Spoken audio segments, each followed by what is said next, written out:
आज हम जो पाठ पढ़ रहे हैं वह है वीर कुंवर सिंह। वीर कुंवर सिंह पाठ को हमने पहले भी आंशिक रूप में पढ़ा और समझा। आज पुनः हम इस पाठ पर चर्चा करेंगे, विचार करेंगे। तो ये आइए, आप सभी का स्वागत है वीर कुंवर सिंह के इस पाठ में। तो जैसा कि हम जानते हैं कि बिहार में आपका जन्म हुआ था और 1857 की क्रांति में वीर कुंवर सिंह का जो योगदान है वो अतुलनीय है। 1857 की जो क्रांति है उसमें मुख्य योद्धाओं में वीर कुंवर सिंह का नाम हम जानते हैं। हाँ जी, बोलिए बेटा, कुछ पूछ रहे हैं? तो सर बाद में क्या जी? सर बाद में पूछ लूंगी। हाँ ठीक है, बाद में पूछ लीजिए। तो वीर कुंवर सिंह ने 1857 की क्रांति में एक अहम भूमिका निभाई। उन्होंने सामाजिक रूप से सभी को जोड़ के रखा, चाहे वह त्यौहार हों, उत्सव हों, किसी भी धर्म या संप्रदाय के हों, उन्होंने सबको जोड़ के रखा। और 1857 की क्रांति को लाने में और उसको सशक्त बनाने में आपका योगदान अतुलनीय है, अद्भुत है। और भारत में स्वतंत्रता की अलख जगाने के लिए 1857 है ना 1857 की जो क्रांति है उसका अहम योगदान है। और चाहे वो झांसी की रानी लक्ष्मीबाई हो अथवा अन्य जो 1857 मंगल पांडे हों या अन्य जो क्रांतिकारी हमारे भारत में रहे हैं, और ऐसे अनगिनत भारतीय सितारे रहे हैं, भारतीय क्रांतिकारी रहे हैं, जिन्होंने अपना सर्वस्व न्यौछावर कर दिया इस देश में स्वतंत्रता की बयार के लिए, स्वतंत्र हवाओं के लिए, जो कि आज हम ले रहे हैं, श्वासोच्छ्वास कर रहे हैं। और किसी अन्य राष्ट्र का या अन्य लोगों का हमारे ऊपर किसी भी प्रकार का हस्तक्षेप नहीं है, जैसा कि पहले था।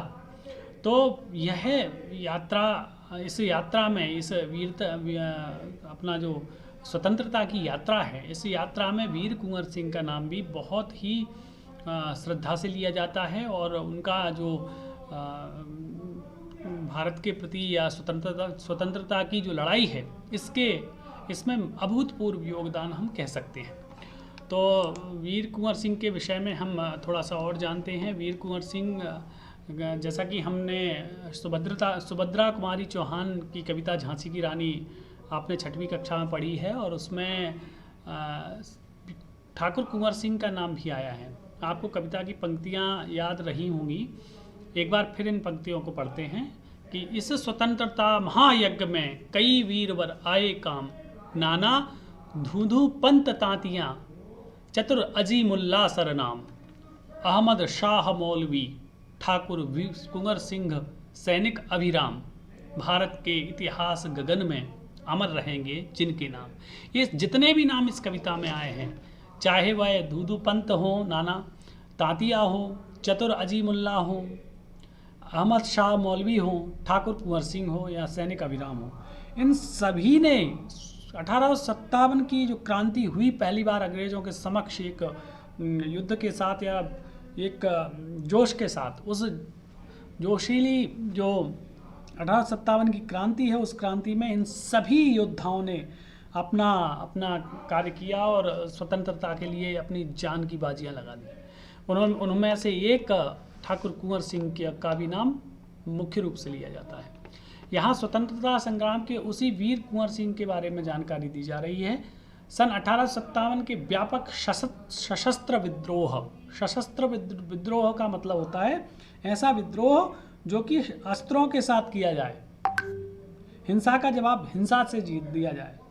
हमारे जो भारत का आप जानते हैं कि भारत का पर जब कब्जा किया अंग्रेज़ों ने, या उससे पहले भी कब्जे हुए, तो उसमें क्या हुआ कि लोगों ने क्रूरता से भी काम लिया। अंग्रेज़ों ने बहुत अच्छे से ट्रीट नहीं किया भारत के लोगों को, अच्छा व्यवहार नहीं किया, उन्होंने हिंसा भी की हमारे ऊपर। तो उसका एक जोरदार जवाब पहली बार 1857 की क्रांति में अंग्रेज़ों को मिला। तो यह जो वीर कुंवर सिंह की का बलिदान है वो युगों युगों तक याद किया जाएगा, है ना। कहा है कि भारत में ब्रिटिश शासन ने जिस दमन नीति को आरंभ किया, दमन नीति मतलब दमन करना, लोगों को दबाना, दो लोगों को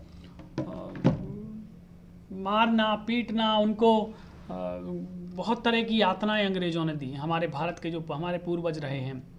मार्च 1857 में बैरकपुर में अंग्रेजों के विरुद्ध बगावत करने पर मंगल पांडे को 8 अप्रैल 1857 को फांसी दे दी गई।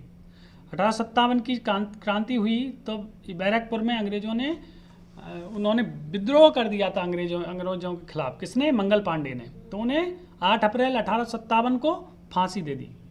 10 मई 1857 को मेरठ में भारतीय सैनिकों ने ब्रिटिश अधिकारियों के विरुद्ध आंदोलन किया और सीधे दिल्ली की ओर कूच कर गए। कूच करना मतलब चल पड़े। कहाँ की ओर? दिल्ली की ओर। दिल्ली में तैनात सैनिकों ने साथ मिलकर 11 मई को उन्होंने दिल्ली पर कब्जा कर लिया और अंतिम मुगल शासक बहादुर शाह जफर को भारत का शासक घोषित कर दिया। ठीक है ना? अब बहादुर शाह जफर को भारत का शासक घोषित कर दिया, अंतिम मुगल शासक, है ना। यह विद्रोह जंगल की आग की तरह, यह आग की भांति मतलब तरह दूर दूर तक फैल गई। कई महीनों तक उत्तरी और मध्य भारत के विस्तृत भूभाग पर विद्रोहियों का कब्जा रहा, है ना। कई महीनों तक। उत्तरी मतलब उत्तर भारत जैसे ही अपना मध्य प्रदेश है या फिर पूरा उत्तर का जो भाग है भारत का, आप जानते ही हैं, भूगोल में आपने पढ़ा होगा। उस पूरे विस्तृत भूभाग पर और मध्य भारत पर, जिसमें मध्य भारत है, अपने नागपुर तक का जो भाग है, यहाँ तक, है ना। तो इस पर कब्जा विद्रोहियों का रहा। विद्रोही शब्द का प्रयोग किया गया है इस पाठ में।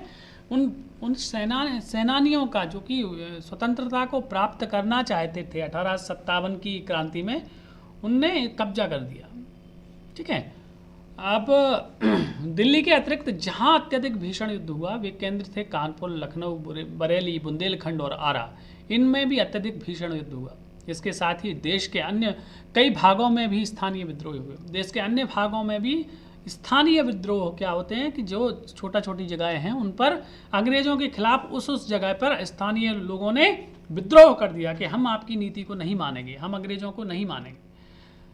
विद्रोह के मुख्य नेताओं में नाना साहेब, तात्या टोपे, बख्त खान, अजीमुल्ला खान, रानी लक्ष्मीबाई, बेगम हजरत महल, वीर कुंवर सिंह, मौलवी अहमदुल्लाह, बहादुर खान और राव तुलाराम थे। ये सब के सब विद्रोह के मुख्य नेता थे, है ना। अपने अपने स्थान पर इन्होंने 1857 में अंग्रेजों के खिलाफ बिगुल बजा दिया। 1857 का आंदोलन स्वतंत्रता प्राप्ति की दिशा में एक दृढ़ कदम था।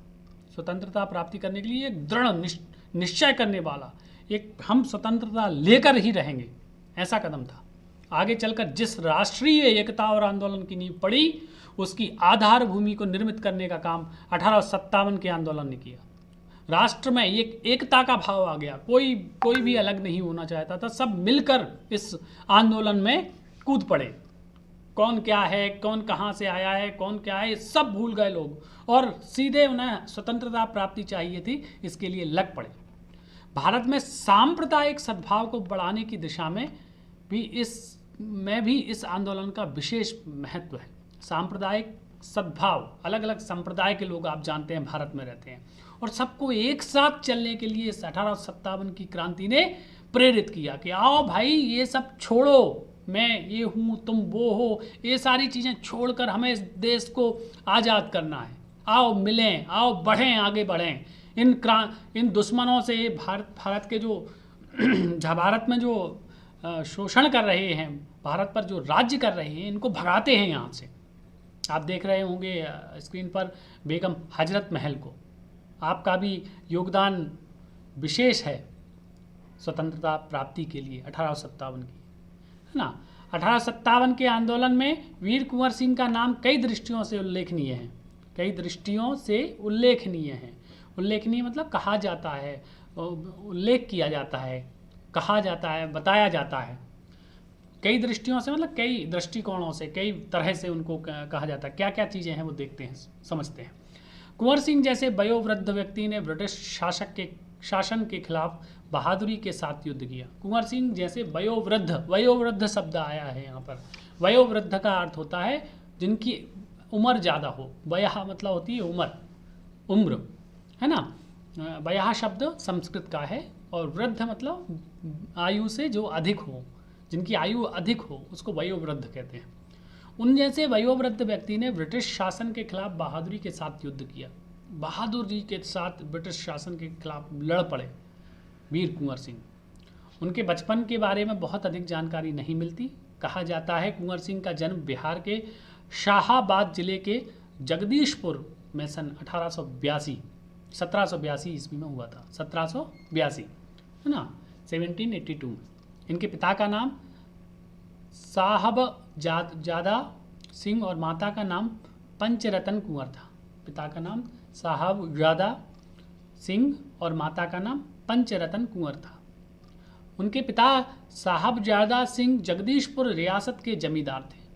जमींदार होना मतलब एक बड़ी भूमि भाग का आधिपत्य होना, मालिक होना। तो उनके पिता एक बड़ी भूमि भाग का आधिपत्य उनके पास था, परंतु उनको अपनी जमींदारी हासिल करने में बहुत संघर्ष करना पड़ा। मैं जमींदार हूँ या जमींदारी उनको प्राप्त करने के लिए अंग्रेजों के कारण बहुत संघर्ष करना पड़ा। पारिवारिक उलझनों के कारण कुंवर सिंह के पिता बचपन में उनकी ठीक से देखभाल नहीं कर सके। पारिवारिक बहुत समस्याएं थी, इसलिए अब वो उनके पिता बचपन में उनको बहुत अधिक उन्होंने देखभाल नहीं कर पाए, है ना। बहुत संघर्ष करना पड़ा उन्हें जमींदारी अपनी हासिल करने के लिए। जमींदारी क्या बताया मैंने, जो जिनके पास अत्यधिक जमीन होती है, एक जमीन के या एक भूभाग का जो मालिक होता है। हाँ, पहले 1,000 5,000 एकड़ आप समझिए जमींदारों के पास जमीन होती थी, लेकिन वीर कुंवर सिंह के पिता को इसको प्राप्त करने के लिए अत्यधिक क्या करना पड़ा, बहुत ज़्यादा संघर्ष करना पड़ा, है ना। अत्यधिक संघर्ष आपको करना पड़ा वीर कुंवर सिंह के जो पिता हैं उनको प्राप्त करने के लिए।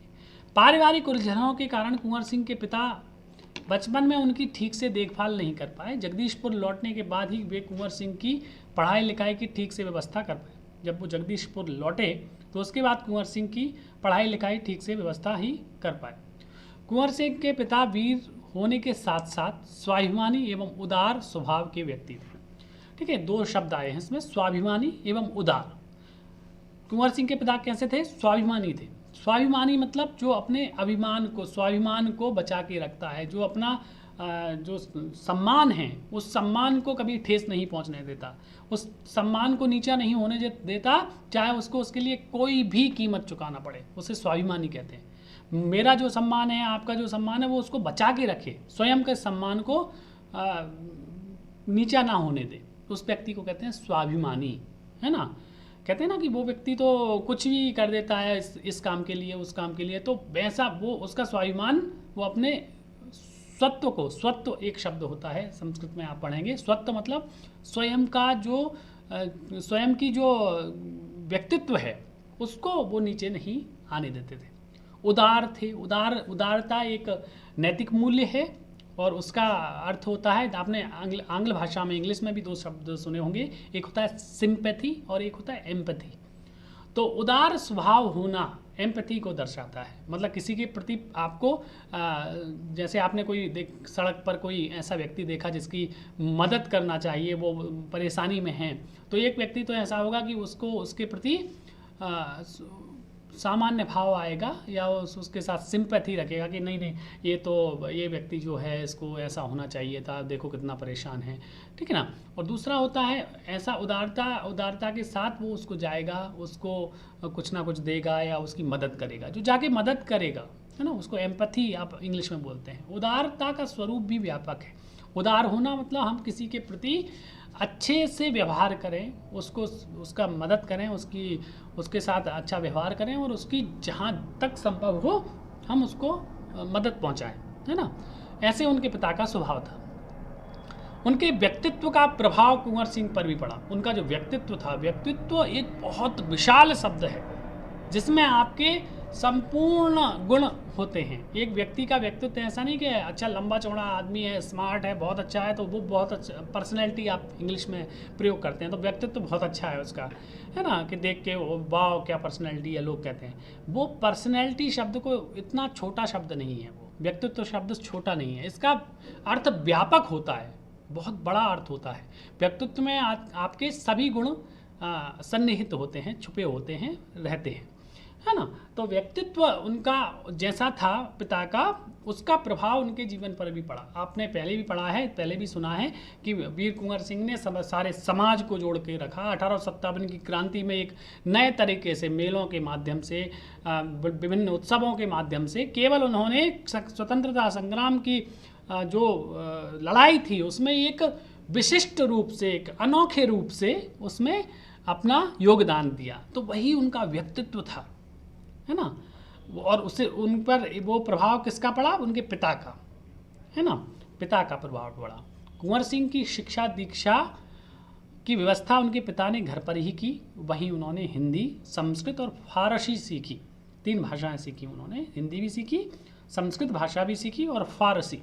फारस के लोगों का प्रभाव भी उस समय था, तो फारसी भी सीखी उन्होंने। परंतु पढ़ने लिखने से अधिक उनका मन घुड़सवारी, तलवारबाजी और कुश्ती लड़ने में लगता था, है ना। ये सब चीज़ें उनकी आगे स्वतंत्रता संग्राम के उसमें भी काम आई, है ना। क्या करना? घुड़सवारी करना, तलवारबाजी करना, कुश्ती करना, इन सब की आवश्यकताएं उस समय होती थी, है ना। आज हम इनको ओलंपिक या अन्य खेलों में इनका प्रयोग करते हैं, लेकिन उस समय जब हम इस तरह की युद्ध होते थे या अंग्रेज़ों के खिलाफ लड़ाई होती थी या जो होती थी, उसमें इन सभी कौशलों का, इन सभी जो आज के समय में तो ये खेल हो गए हैं, है ना। तो आज वो उस समय व्यक्तित्व, एक व्यक्ति के व्यक्तित्व में जुड़ी हुई चीज़ें होती थी कुछ, है ना। उनको इस तरह के कौशल, इस तरह की चीज़ें आती थी। बाबू कुंवर सिंह ने अपने पिता की मृत्यु के बाद सन 1827 में अपनी रियासत की जिम्मेदारी संभाली। कुंवर सिंह ने अपने पिता, जब उनकी मृत्यु हो गई तो 1827 में 1827 में अपनी रियासत की जिम्मेदारी उन्होंने संभाल ली। उन दिनों ब्रिटिश हुकूमत का अत्याचार चरम सीमा पर था। सर्वोत्कृष्ट अत्याचार, जितना भी अत्याचार वो कर सकते थे वो चरम पर था। 1827 मतलब 19वीं शताब्दी में, है ना। 1800 के ऊपर जब 1801 से कौन सी शताब्दी शुरू हो गई होगी बच्चों, कोई बता सकता है? बोलो। 1827 में अभी मैंने बताया है, कौन सी शताब्दी शुरू हो गई होगी? सेंचुरी 1827, 19वीं शताब्दी, ठीक है ना। ध्यान से सुनो आप, 19वीं शताब्दी, है ना, क्योंकि 18वीं शताब्दी पूर्ण हो गई है और 19वीं प्रारंभ हो गई है। उन्होंने 19वीं शताब्दी में अपनी रियासत, रियासत का अर्थ होता है जो उनका राज्य है ना, उस राज्य को रियासत कहते हैं, है ना। इंग्लिश में आप पढ़ते होंगे डायनेस्टी, एक शब्द आता होगा, तो वो रियासत के को ही कहा जाता है, डायनेस्टी, रियासत, राज्य, है ना। और प्रजाएं, है ना, आज भी हम प्रयोग करते हैं। तो ये सारे शब्द हैं, इनको समझो आप लोग, ये भाषा के लिए उत्कृष्ट शब्द है। उन दिनों ब्रिटिश हुकूमत का अत्याचार चरम सीमा पर था। इससे लोगों में ब्रिटिश हुकूमत के खिलाफ भयंकर असंतोष उत्पन्न हो रहा था। बहुत असंतुष्ट हो गए थे लोग। देखो आप, हम किसी एक व्यक्ति का अत्याचार अपने ऊपर नहीं सहन करते हैं। कोई भी अगर हमारे खिलाफ, हमारे उसके हिसाब से काम नहीं करने देता तो हमें क्या लगता है कि हम बंधनों में हैं। आज हमें ऐसा लगता है, लेकिन उस समय सोचो क्या रहा होगा भारत के लोगों के ऊपर, कि पूरा का पूरा देश किसी दूसरे उपनिवेश के, दूसरे राष्ट्र के कब्जे में था, है ना, या दूसरी जगह के लोगों के कब्जे में था। आपकी सांस लेना भी दूभर उन्होंने कर दिया था। कोई निकल नहीं पाता था, हम लोग पढ़ नहीं पाते थे। हमें किसको पढ़ाना है, किसको बच्चों को पढ़ाना है, बच्चियों को पढ़ाना है, तो वो चीज़ सोचना पड़ती थी कि भाई बच्चियों को हम भेजें विद्यालय या ना भेजें। एक सोचने पर मजबूर कर दिया था इन अंग्रेज़ों ने हमें। देख रहे होंगे आप बहादुर शाह जफर का यहाँ चित्र है, जो कि अंतिम मुगल शासक 1857 की क्रांति के इस विद्रोह में बनाया गया उनको, दिल्ली। तो बहुत अधिक हमने कुर्बानियाँ दी हैं बच्चों इस स्वतंत्रता की लड़ाई में, और ऐसे सहस्त्रों, हजारों, लाखों लोगों ने अपनी कुर्बानी दी है। उनको हमें कभी नहीं भुलाना चाहिए, चाहे वो कृषि हो, उद्योग हो, और व्यापार का तो बहुत ही बुरा हाल, सब चीज़ें नष्ट कर दी थी। इसीलिए कहना पड़ा था भारतेंदु हरिश्चंद्र को, अंधेर नगरी चौपट राजा टके शेर भाजी टके शेर खाजा, वो किसके लिए कहा था? वो वहाँ बैठी हुई जो इंग्लैंड में जो महारानी थी विक्टोरिया, उसके लिए कहा था। एक सांकेतिक लेखन था उनका। उन्होंने कहा था कि भैया भारत में अंधेर नगरी हो गई है, तो यहाँ का राजा चौपट है और वो विक्टोरिया है वो जो वहाँ इंग्लैंड से राज्य चलाती है।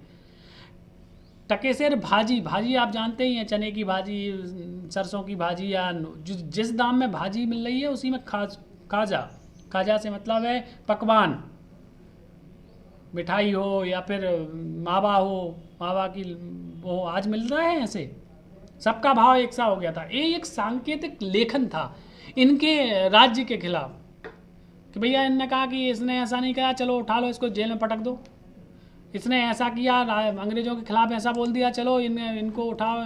हमारे कई तो जो लेखक हैं, आपने नाम सुना होगा भारतेंदु हरिश्चंद्र या मुंशी प्रेमचंद्र या फिर हमारे राष्ट्रकवि मैथिली शरण गुप्त जी, इन सब को यातनाएं सहना पड़ी इनके खिलाफ लिखने के लिए, है ना।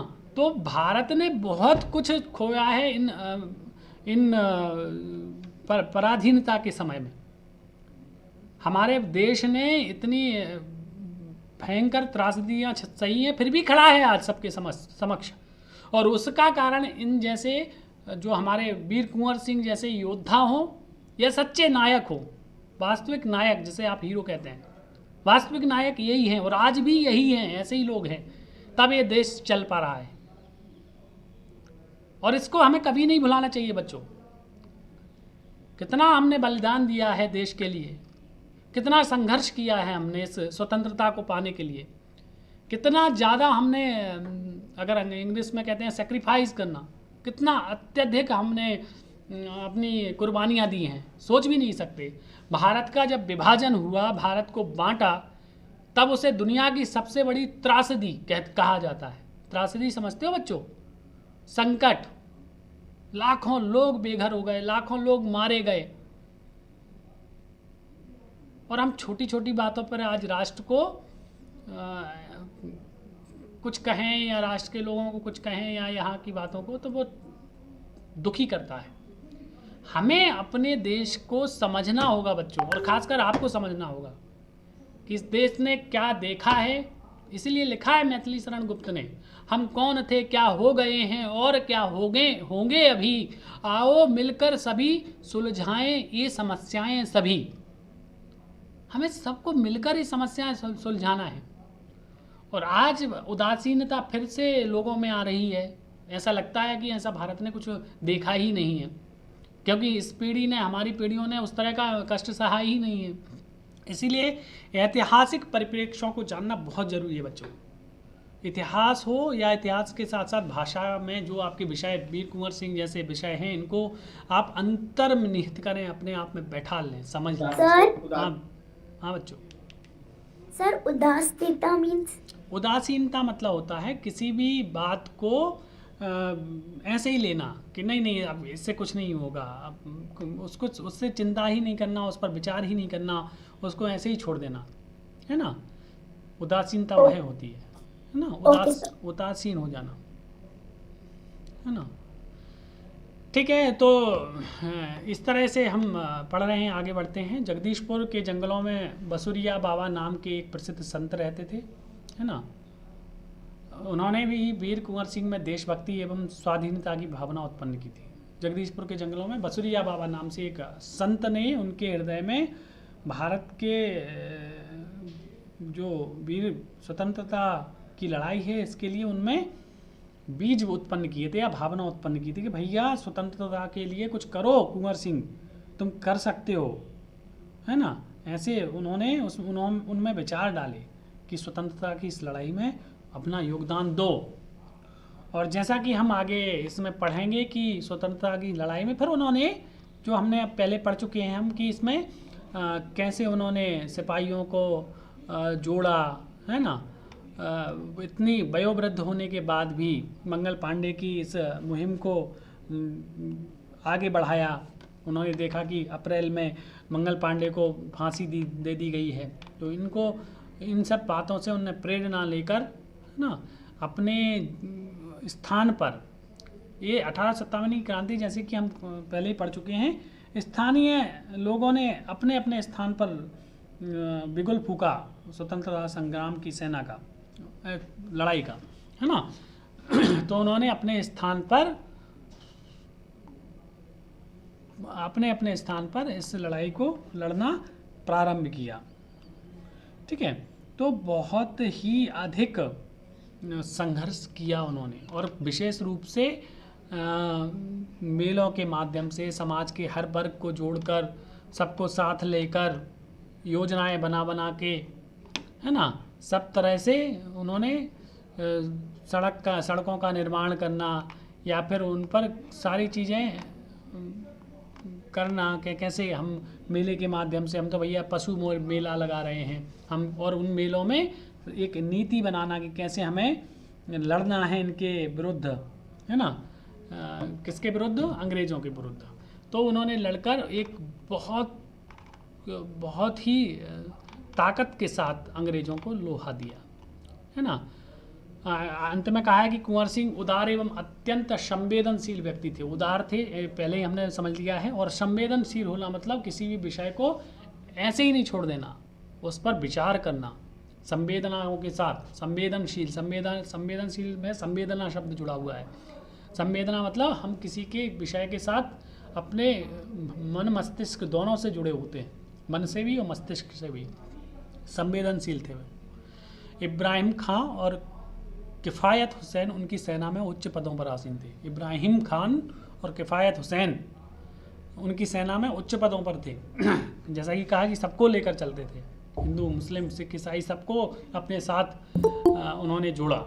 तो इसलिए इब्राहिम खान और किफ़ायत हुसैन को उन्होंने अपनी सेना में मुख्य नायक के रूप में जोड़ कर रखा, ठीक है ना।